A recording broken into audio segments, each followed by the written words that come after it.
નિષાદ રાજગૃહે ભગવાનની પાસે આવતાની સાથે કબૂલાત કરી લીધી કે હું પાપી છું.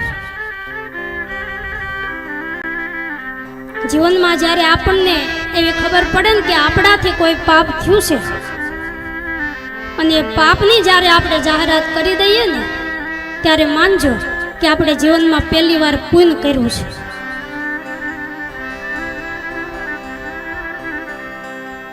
નહીતર લોકો એકવાર પાપ થાય પછી એનો સ્વીકાર કરતા નથી.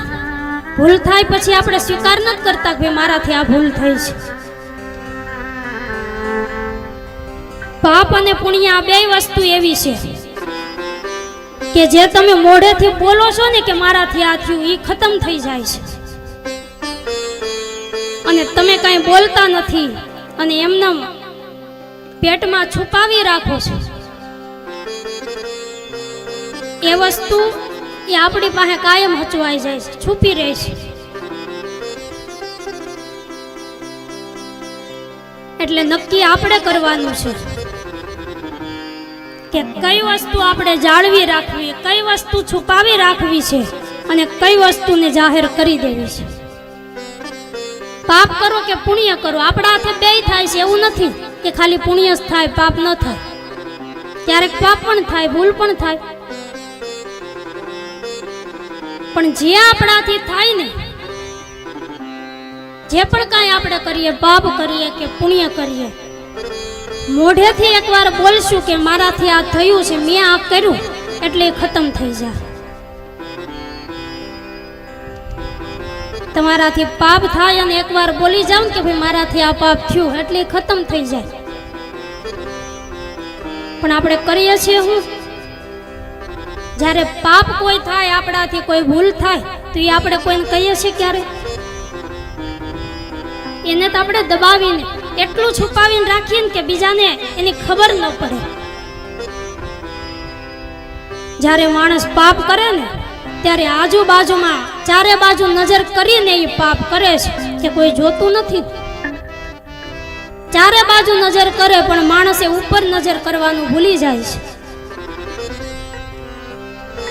પાપ કરો કે પુણ્ય કરો, ઈશ્વરના ચોપડે તો લખાય જ છે, પણ મોઢેથી તમે બોલો તો એ ખતમ થાય છે.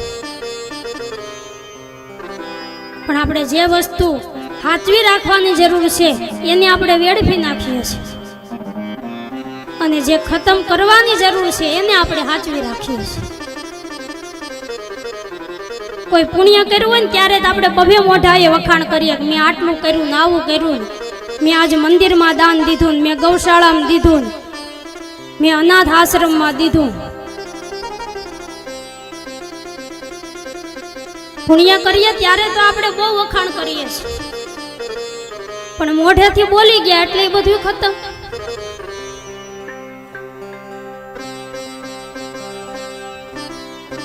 અને પાપ કરીએ એને આપણે છુપાવી રાખીએ.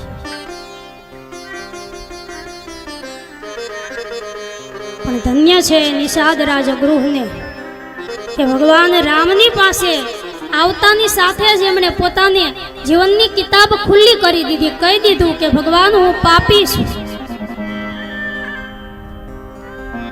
આપણે ક્યારેય ભગવાનને એવું કીધું કે અમે પાપી છીએ? આપણે તો દુનિયામાં કહેતા ફરીએ કે અમારા જેવું પુણ્યશાળી કોઈ નહીં, અમે તો આટલું કરીએ, અમે તો આવું કરીએ, રોજ સવારમાં ઉઠીને અમે તો મંદિરે જઈએ છીએ.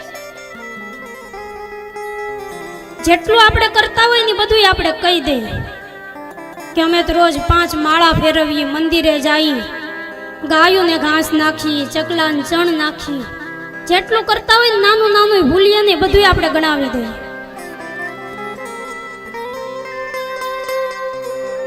પણ આપણા પાપ, આપણી ભૂલને આપણે નજરે નથી લેતા. આપણી સામેવાળા લોકો કઈ ભૂલ કરે ને, ક્યાં ભૂલ કરે ને, આપણા પાડોશીની ક્યાં ભૂલ થાય ને એ આપણને ખબર છે, પણ આપણી ભૂલ ક્યાં છે ને એની આપણને ખબર નહીં.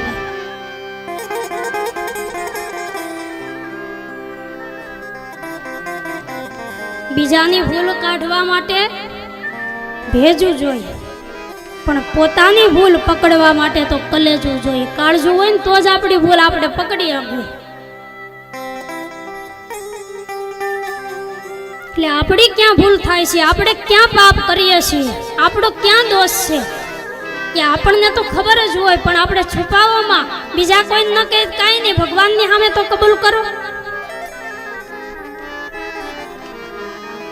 પરમાત્માને એવું કહો કે પ્રભુ જેવા છે એવા માણસ છે તો ક્યારેક ભૂલ થાય, પણ અમે તમને વચન આપીએ કે આજ પછી આવી ભૂલ અમારાથી નહીં થાય, પણ આ ગુનો એ તમે માફ કરો.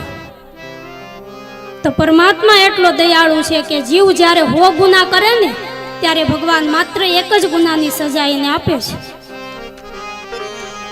જો હોય 100 ગુનાની સજા આપે ને ઈશ્વર, તો આપણી તાકાત નથી કે આપણે એને સહન કરી શકીએ.